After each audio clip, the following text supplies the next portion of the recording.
Assalamualaikum warahmatullahi wabarakatuh. Perkenalkan, nama saya Nadila Julianti Sobat dari Program Studi Pendidikan Agama Islam Fakultas Tarbiyah dan Ilmu Keguruan kelas PAI 4A. Nah, jadi di video ini saya akan menjelaskan tentang tafsiran apa sih yang dimaksud dengan tujuan pendidikan itu. Salah satu yang tidak pernah terpisahkan dari pendidikan Islam yaitu tujuannya. Nah, ya seperti kita tahu bahwa pendidikan Islam ini baru saja habis dengan namanya COVID-19, sehingga membuat pembelajaran daring pun harus terpaksa dilaksanakan agar transfer of knowledge itu berjalan secara optimal.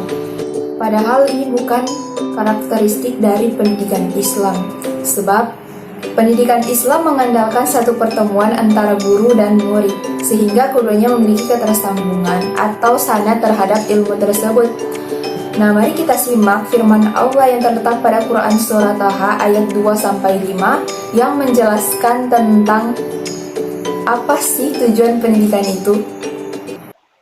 A'udzubillahi minasyaitonirrajim. Bismillahirrahmanirrahim. Ma anzalna 'alaika Qur'anan litashqa illa tadhkiratan liman yakhsha tanzilan mimma khalaqa was-samawati wal-ula ar-rahmanu 'alal 'arsy istawa. Shadaqallahul adzim. Artinya, kami tidak menurunkan Al-Quran ini kepadamu Muhammad agar engkau menjadi susah, melainkan sebagai peringatan bagi orang yang takut kepada Allah. Diturunkan dari Allah yang menciptakan bumi dan langit yang tinggi. Quran Surah Taha ayat 2-5. Pada ayat tersebut, banyak sekali para ulama yang menafsirkan ayat ini. Namun, pada pembahasan kali ini saya hanya mengambil 3 para ulama. Yang pertama yaitu ada Ibnu Katsir, ada tafsir tidak lain, dan terakhir yaitu Ibnu Asyur. Nah, langsung saja ke penafsiran pertama yaitu ada Ibnu Katsir.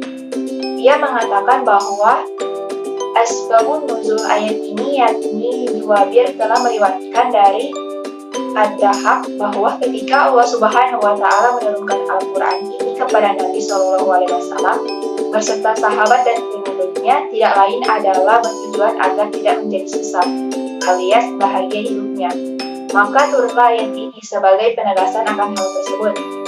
Karena itu, menurut Ibnu Katsir, melainkan tujuan Al-Quran diturunkan sebagai rahmat, sebagaimana lanjutan surah Taha ayat ketiga.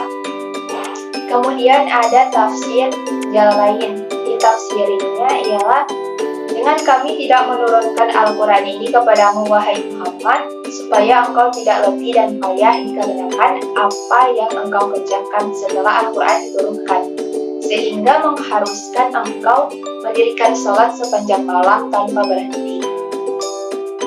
Artinya, Nabi Muhammad diminta untuk mengistirahatkan dirinya dan segala kegundahannya agar Rasul SAW tetap bahagia dan Al-Quran menjadi rahmat untuknya. Kemudian yaitu tafsiran yang terakhir dari Ibnu Asyur menafsirkan kata yaksyah dengan siha al-din atau sehat agamanya. Yang dimaksud sehat secara agamanya ialah kudu menyimpatiru linajar fi akibah. Setiap orang yang berpikir sebelum bertindak dan berkata agar selamat dari bencana atau akibat keburukannya yang tidak tersadari. Nah, dari penafsiran di atas kita dapat tarik kesimpulan bahwa Al-Quran diturunkan bukan untuk membuat manusia menderita, melainkan rahmat dan kebahagiaan untuk seluruh umat manusia, tak terkecuali umat Islam.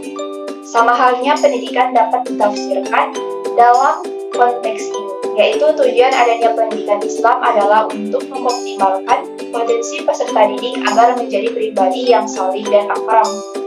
Persoalannya, masih ditemui pendidikan Islam yang berbagai pengajarannya masih konservatif dan monoton apa adanya sehingga peserta didik menjadi bosan. Semua aspek itu bertujuan untuk mengimplementasikan pesan ayat di atas. Pendek kata, tujuan pendidikan Islam adalah mengasah ketajaman berpikir, bersikap, memperindah akhlak manusia, serta mampu mendekatkan diri kepada Allah dengan sedekat-dekatnya. Itulah penjelasan saya tentang tafsir tujuan pendidikan. Bila ada salah kata, salah ucap, mohon dimaafkan. Wabillahi taufiq wal hidayah. Wassalamualaikum warahmatullahi wabarakatuh.